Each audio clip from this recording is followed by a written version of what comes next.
Dialysis therapist Vaishnavi Gupta और आज मैं आपके साथ डिस्कस करूंगी अबाउट किडनी। सबसे पहले हम ये जान लेते हैं किडनी किस सिस्टम में आती है। किडनी को हम लोग यूरोलॉजी सिस्टम या फिर उसको एक्सक्रीटरी सिस्टम या यूरिनरी ट्रैक्ट या यूरोलॉजी सिस्टम भी कह सकते हैं। अब हम जान लेते हैं इस सिस्टम के अंतर्गत क्या क्या चीज़ें आती हैं। इसमें 2 किडनी, 2 यूरेटर, एक यूरिनरी ब्लैडर और एक यूरेथ्रा प्रेजेंट रहता है। अब हम बात कर लेते हैं इसके आकार, जगह और एनाटॉमी के बारे में। किडनी का कलर रेडिश ब्राउन यानी कि हल्के लाल और भूरे रंग का होता है। इसका आकार बीन शेप्ड का होता है। इसकी लंबाई लगभग 7.5 से 10 सेंटीमीटर, मोटाई 2.5 सेंटीमीटर और चौड़ाई 5 सेंटीमीटर होती है। एक किडनी का वजन 150 ग्राम होता है, यानी दोनों किडनियों को मिलाकर हुआ औसतन 300 ग्राम। किडनी का ऊपरी वाला भाग थोड़ा सा चौड़ा और नीचे वाला हिस्सा थोड़ा सा नुकीला होता है। इसके साथ ही किडनी के जस्ट ऊपर एक ग्लैंड प्रेजेंट रहता है जिसको सुप्रारीनल या फिर एड्रिनल ग्लैंड भी बोलते हैं। किडनी के एक तरफ यानी कि एंटीरियर तरफ कॉन्वेक्स और एक तरफ कॉनकेव जैसा स्ट्रक्चर फॉर्म होता है। बाहरी में हाइलम, रीनल साइनस ऐसे स्ट्रक्चर भी फॉर्म होते हैं। अब हम किडनी की पोजीशन के बारे में बात कर लेते हैं। किडनी की जगह शरीर में रेट्रोपेरिटोनियली 1 on each side of lumbar part of vertebral column है। अब इनके कार्यों के बारे में जान लेते हैं। किडनी मुख्य रूप से खून को छानने का यानी कि ब्लड को फिल्टर करने का काम करती है। खून को छानने के बाद उसमें से यूरिन को फॉर्म करती है और बॉडी से बाहर एक्सक्रीट कर देती है।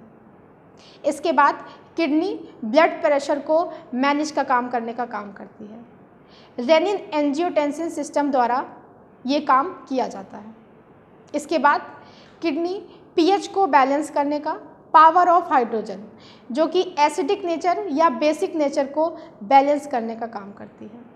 किडनी कुछ हार्मोन्स को भी सिक्रेट करती है जो कि हैं रेनिन, प्रोस्टाग्लैंडिन, कैल्सीफेरॉल और एरिथ्रोपोएटिन।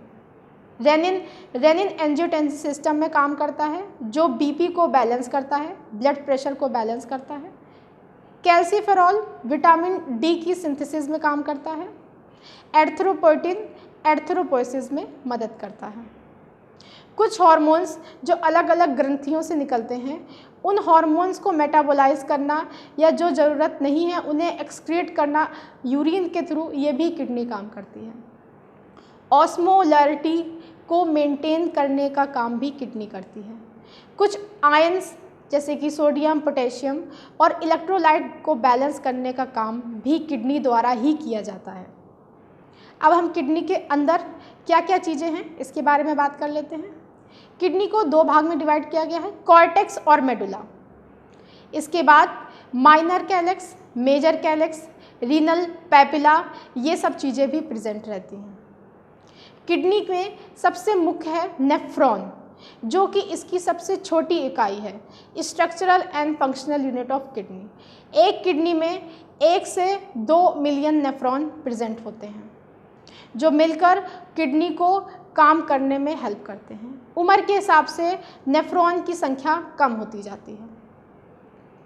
जो ब्लड एफरेंट आर्टरियोल से आता है ग्लोमेरुलस के पास। ग्लोमेरुलस नेफ्रॉन का हिस्सा है। Glomerulus, Bowman capsule, PCT, proximal convoluted tubule, loop of Henle, DCT, distal convoluted tubule and collecting duct. यहाँ से यूरिन होते हुए पैपिलरी डक्ट ऑफ बेलेनी से जाते हुए यूरेटर के थ्रू यूरिनरी ब्लैडर में पहुँचती है और यूरिनरी ब्लैडर से होते हुए यूरेथ्रा के थ्रू बाहर निकल जाती है।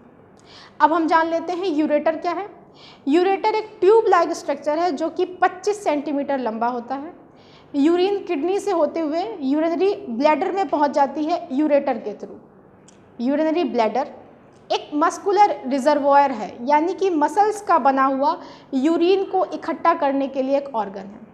यहाँ पर कुछ स्ट्रेच रिसेप्टर प्रेजेंट रहते हैं और यहाँ पर एक ट्राइगोन यानी कि त्रिकोण आकार का स्ट्रक्चर भी फॉर्म होता है। स्ट्रेच रिसेप्टर जैसे ही स्ट्रेच पड़ता है तो वो सिग्नल भेजते हैं मिक्चुरेशन सेंटर के पास।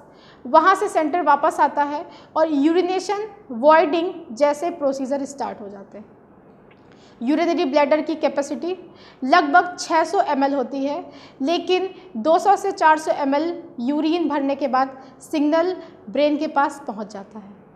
यूरिन वहां से होते हुए यूरेथ्रा के थ्रू बाहर निकल जाती है। अब हम ये जान लेते हैं कि किडनी जब इतने महत्वपूर्ण काम करती है तो अगर इसमें कुछ दिक्कत आएगी तो हमें क्या क्या देखने को मिलेगा। सबसे पहले एनयूरिया, अब्सेंस ऑफ यूरिन, साथ ही साथ लेग स्वेलिंग, पैरों में सूजन, नॉक्चूरिया, नाइट में यूरिन होते हुए पेन। इसके बाद ब्रेथलेसनेस, सांस लेने में दिक्कत, हेडेक, सर में दर्द, फीवर, बुखार। इन सब चीज़ों को जानने के लिए हम कुछ जांचें, कुछ डायग्नोसिस करा सकते हैं, जिसे KFT, किडनी फंक्शन टेस्ट भी बोलते हैं। इसके साथ ही साथ हम CBC, कंप्लीट ब्लड काउंट भी करा सकते हैं। ये बीमारियां जो किडनी में हो रही हैं, हम इनके बारे में जान लेते हैं। सबसे पहले है डायबिटिक नेफ्रोपैथी और हाइपरटेंसिव नेफ्रोपैथी।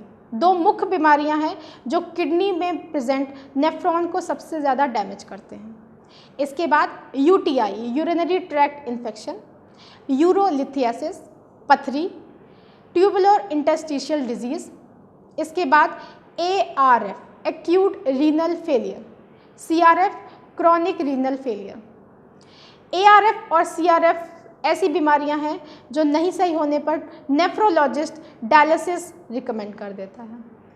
नॉर्मल पर्सन में ग्लोमेरुलर फिल्ट्रेशन रेट लगभग 125 ml पर मिनट रहता है और एक दिन में 180 लीटर पर डे। ARF और CRF वाले केसेस में यही GRF जो 125 ml पर मिनट है वो गिरकर 15 ml पर मिनट हो जाता है और इस कंडीशन को ESRD बोलते हैं, एंड स्टेज रीनल डिजीज़। इन सब बीमारियों से बचने के लिए हमें प्रॉपर मेडिकेशन, स्ट्रेस से दूर, तनाव से दूर, BP हाई से दूर, NSAIDs, non steroid anti inflammatory drugs यानी कि दर्द निवारक दवाओं से दूर रहना चाहिए। इसके साथ ओबेसिटी, मोटापे जैसी खतरनाक बीमारियों से भी दूर रहना चाहिए। आई होप आपको ये वीडियो हमारा पसंद आया हो।